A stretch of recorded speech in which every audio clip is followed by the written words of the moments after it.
বাংলাদেশ মেয়েরা পাকিস্তানের বিপক্ষে এক দারুণ জয়ে বিশ্বকাপ শুরু করেছিল। সেই জয় দলের জন্য নতুন আশা জাগিয়ে দিয়েছিল। পরের দুটি ম্যাচেও তারা ভালো পারফরম্যান্স দেখালেও শেষ মুহূর্তে হারের ধাক্কা খায়। তীরে গিয়ে তড়ি ডোবার মতো তিনটি ম্যাচে বিশেষভাবে চাপ সামলাতে ব্যর্থ হয় টাইগার্সরা।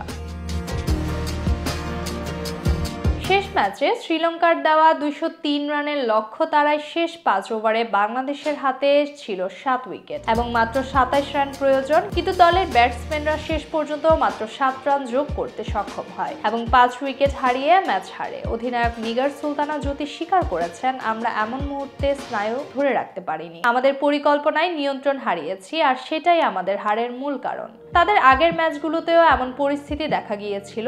ইংল্যান্ডের বিপক্ষে হিদার নাইটের ব্যাটে জয় ছিনিয়ে নেওয়া এবং দক্ষিণ আফ্রিকার বিপক্ষে ক্যাচ ফেলার কারণে শেষ মুহূর্তের হার, এই তিনটি ম্যাচেই চাপ সামলাতে ব্যর্থ ছিল প্রধান। শ্রীলঙ্কার ম্যাচে জ্যোতি ও শারমিন সুক্তা 82 রানের গুরুত্বপূর্ণ জুটি গড়েছিলেন, তবে সুক্তা পায়ের স্ক্র্যাম্পে মাঠ ছাড়ার পর মোমেন্টাম বদলে যায়। পরে স্বর্ণা আক্তারের সঙ্গে 50 রানের জুটি গড়লেও গুরুত্বপূর্ণ সময়ে উইকেট হারানোর কারণে লক্ষ্য পূরণ সম্ভব হয়নি। জ্যোতি বলেছেন, আমরা শুরু থেকেই ভালো যাচ্ছিলাম, তবে সুক্তার বাইরে চলে যাওয়ার পর মোমেন্টাম বদলে যায় আর আমরা চাপ সামলাতে পারিনি।